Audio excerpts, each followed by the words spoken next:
Hello বন্ধুরা, welcome to my YouTube channel রাখির কিচেনে সবাইকে স্বাগত জানিয়ে আজকে দারুণ একটা রেসিপি শেয়ার করতে চলেছি। তো আজকের রেসিপি সোয়া চিল্লি। আর এই রেসিপিটার পুরো ভিডিওটা দেখার জন্য আপনাদের কাছে অনুরোধ রইল, কিভাবে সহজ পদ্ধতিতে কম সময়ে চিল্লি সোয়া বানানো যায়। আপনারা কিন্তু পুরো ভিডিওটা দেখতে থাকুন। গ্যাসের ওভেনে আমি একটা পাত্র বসিয়ে দিয়েছি, তাতে পরিমাণ মতো জল দিয়ে, আর আমি এখানে নিয়েছি প্রায় 3 থেকে 4 কাপ মতো সয়াবিন। আর সয়াবিনটাকে পরিমাণ মতো জল আর লবণ দিয়ে এটাকে একটু সেদ্ধ করে নেব। আর গ্যাসের ফ্লেমটা এরপরে অফ করে দেব, ঠান্ডা হওয়া অবধি অপেক্ষা করব। তারই মাঝখানে আমি পেঁয়াজটাকে কেটে নেব। আর পেঁয়াজটা একটা টিপস বলে দিই, পেঁয়াজটা খুব সহজে কাটা যায় কিভাবে। এই পেঁয়াজটাকে ছাড়িয়ে এই মুখের কাজটা এইভাবে কেটে বাদ দেওয়ার পরে ছুরি দিয়ে সাইড দিয়ে এইভাবে কেটে নিলে পেঁয়াজটা খুব সহজে ছেড়ে যায়। দেখুন, এটাকে ধীরে ধীরে এইভাবে চেপে দিলে খুবই সহজে ছেড়ে যায়। আর এটাকে খুবই অল্প সময়ে ছেড়ে যাওয়ার সম্ভাবনা থাকে, আর বেশি সময় লাগে না, খুবই ঝটপটভাবে হয়ে যায়। দেখুন, এইভাবে হাত দিয়ে চেপে দিলে মাথাটা কেটে বাদ দিয়ে দিতে হবে, ব্যাস। এরপরে পেঁয়াজটা এইভাবে খুলে যাবে। এরপরে আমি এখানে নিয়েছি পেঁয়াজ, 3-4টা মতো পেঁয়াজ এইভাবে আমি কেটে নিয়েছি। আর নিয়েছি একটা ক্যাপসিকাম কেটে নিয়েছি। আর আমি সয়াবিনটাকে ঠান্ডা হওয়া অবধি অপেক্ষা করতে দিয়েছিলাম, আর ঠান্ডা হয়ে গেছে।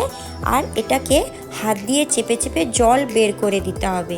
আর একটা পাত্রে সয়াবিনটা নিয়ে নেব, আর তাতে দিয়ে দেব 1 চামচ কর্নফ্লাওয়ার আর 1 চামচ ময়দা, আর দিয়ে দেব গোলমরিচের গুঁড়ো 1 চামচ, কাশ্মীরি লঙ্কার গুঁড়ো 1 চামচ, হলুদ গুঁড়ো, আর দিয়ে দেব 1 চামচ আদা বাটা, আর 1 চামচ রসুন বাটা, আর দিয়ে দেব 1 চামচ কাসুরি মেথি, আর পরিমাণ মতো অল্প একটু লবণ দিয়ে এটাকে ভালোভাবে মাখিয়ে নিতে হবে।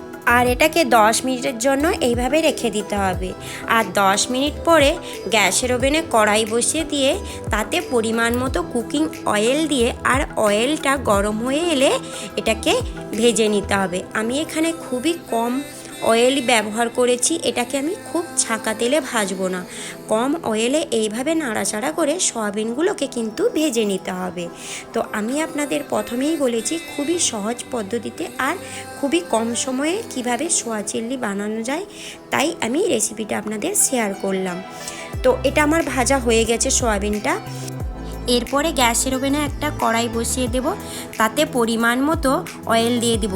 আমি 1 টেবিল চামচ সর্ষের তেল আর 2 টেবিল চামচ অলিভ অয়েল দিয়েছি। আর অয়েলটা যখন গরম হয়ে আসবে দিয়ে দেব 1 টেবিল চামচ মতো গোটা জিরে। আর জিরে ফোড়নটা ফুটে এলে একে একে কিন্তু সব উপকরণগুলো দিয়ে দেব।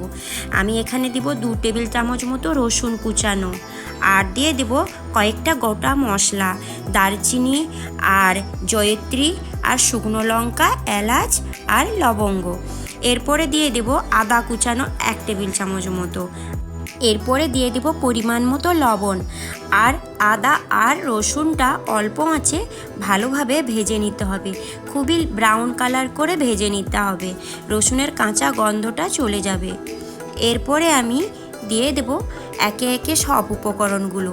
দিয়ে দেব ক্যাপসিকাম, আগে দিয়ে দেব ক্যাপসিকামটা। আর ক্যাপসিকামটা অল্প আছে কিন্তু একটু ভেজে নিতে হবে, কারণ ক্যাপসিকামের যে সবুজ গন্ধটা থাকে না, ওটা চলে যাবে।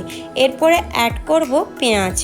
এরপরে পেঁয়াজটা অ্যাড করার পরে সব উপকরণগুলো আবারও আমি নাড়তে থাকবো, খুবই অল্প আঁচে নাড়তে থাকবো। যদি হাই আঁচে দিয়ে থাকি তাহলে নিচে লেগে যেতে পারে।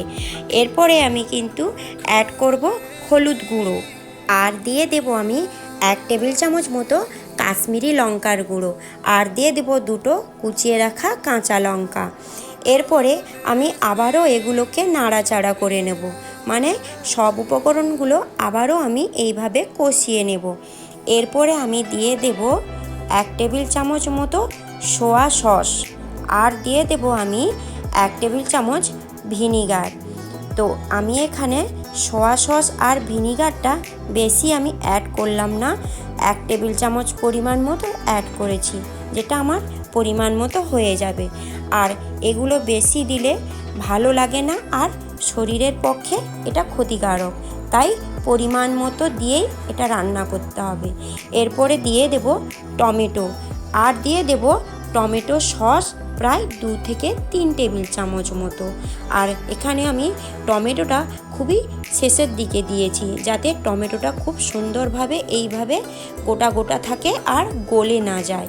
এরপরে আমি পরিমাণ মতো জল দিয়ে দেব পরিমাণ মতো লবণ, আর দিয়ে দেব কাসুরি মেথি আর গোলমরিচের গুঁড়ো। আবারও এগুলোকে খুবই ভালোভাবে নাড়াচাড়া করতে থাকব। এরপরে আমি অ্যাড করব ভেজে রাখা সয়াবিন, আর সয়াবিনটা দেওয়ার পরে এরপরে সব উপকরণগুলো খুবই ভালোভাবে নাড়াচাড়া করে কষাতে হবে অল্প আঁচে 5 মিনিট। এরপরে পরিমাণ মতো জল দিয়ে ঢাকা দিয়ে দেব 5 থেকে 7 মিনিট অল্প আঁচে, যাতে টক মিষ্টি ঝাল সব উপকরণগুলো সয়াবিনের মধ্যে চলে যায় আর এটা খেতে ভালো লাগবে। এরপরে আমি দিয়ে দেব 2 টেবিল চামচ মতো ধনিয়া পাতা বাটা, আর দিয়ে দেব 2 টেবিল চামচ মতো কুচিয়ে রাখা পুদিনা পাতা। তো পুদিনা পাতা আর ধনিয়া পাতা বাটাটা দেওয়ার পরে স্মেলটাও দারুণ আসে আর খেতেও দারুণ লাগে। তো দেখুন বন্ধুরা, আমার সোয়া চিল্লি স্পেশাল সোয়া চিল্লি একদম রেডি হয়ে গেছে। তো বন্ধুরা, কি ভাবছেন? যে যেখান থেকে আমার এই রেসিপিগুলো দেখছো কিংবা দেখছেন, আমার রেসিপি যদি ভালো লেগে থাকে প্লিজ বন্ধুরা আমার চ্যানেলটিকে সাবস্ক্রাইব করে দিবে, আর অনেক অনেক শেয়ার করে দেবে, আর ছোট্ট একটা লাইক করে দেবে, আর রেসিপিটা বানিয়ে আমাকে কমেন্টে জানাবে। আজকের মতো এই পর্যন্ত, কাল আবার কোনো নতুন ভিডিও নিয়ে চলে আসবো।